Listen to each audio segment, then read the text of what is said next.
கிட்டத்தட்ட தன்னுடைய 60 ஆண்டு கால வாழ்வை சட்டம், நீதி ஆகியவற்றுக்காக அர்ப்பணிச்சிருக்கிறார். இவர் நீதியரசரா பணியாற்றின காலத்தில் நேர்மையா, சுதந்திரமா செயல்பட்டு மக்களுடைய உரிமைகளையும் சமூக நீதியும் உயர்த்தி பிடிச்சு அரசியலமைப்பு சட்டத்தோட மாண்பையும் போற்றி பாதுகாத்தவர். கோவா மாநில லோக் ஆயுதா தலைவராகவும் இருந்துள்ளார்.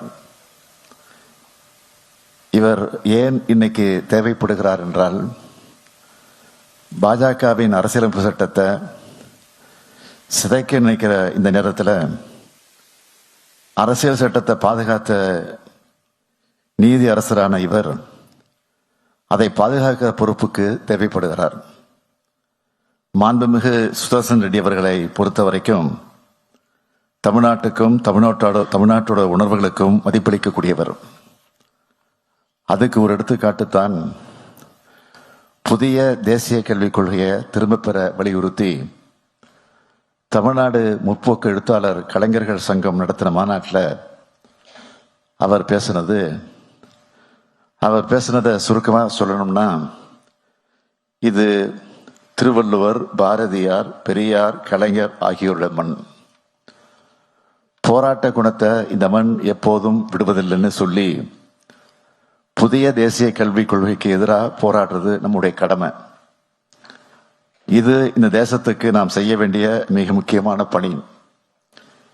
இவர்கள் கொண்டு வர நினைக்கிற தேசிய கல்விக் கொள்கை மனித மாண்புகளுக்கு எதிரானது. நான், எனது, என்னுடையது என்ற கலாச்சாரத்தை மட்டுமே இது உருவாக்கும்.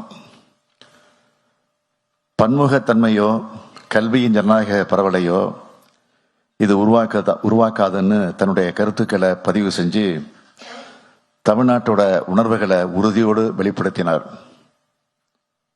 இப்படி அரசியலமைப்பு சட்டத்துக்காகவும் தமிழ்நாட்டுக்காகவும் முற்போக்குக்காகவும் மக்களுக்காகவும் பேசுகிற இவரை நாம் முன்மொழிய இதைவிட பெரிய காரணம் தேவையா?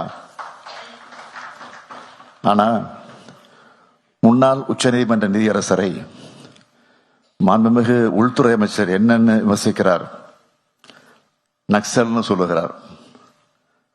ஒரு உள்துறை அமைச்சர் தன்னுடைய பொறுப்பை மறந்து ஒரு முன்னாள் நீதியரசரை பற்றி அபாண்டமா பேசியிருக்கிறார். அவங்களால தீவிரவாதத்தை ஒழிக்க முடியல. அந்த கையாலாகாத நிலையை மறைக்க நீதியரசர் மேல பழி போட்டு தப்பிக்க பார்க்கிறாங்க. ஒன்றிய பாஜக அரசு இப்ப என்ன செஞ்சுக்கிட்டு இருக்கு? அரசியல் எதிரிகளை பழிவாங்க புலனாய்வு அமைப்புகளை பயன்படுத்திக்கிட்டு இருக்கு. தன்னாட்சி அமைப்புகளை பாஜகவின் துணை அமைப்புகளை மாத்திக்கிட்டு இருக்கு. அரசியலமைப்பு சட்டமே ஆபத்தில் சிக்கியிருக்கு.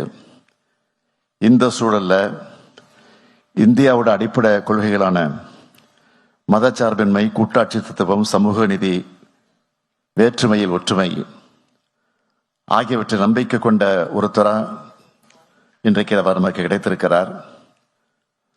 நாம முன்னேறிக்கக்கூடிய கடமை.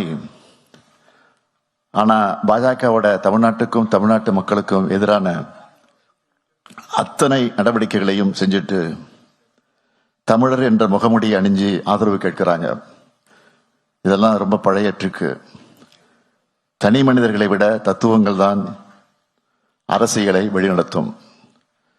தனி மனிதர்கள் என்பவர்கள் வெறும் பிம்பங்கள் தான். அதனால எந்த கருத்தியல் மக்களுக்கான மக்கள் நலனுக்கான கருத்தியலோ அதைத்தான் ஆதரிக்கணும்.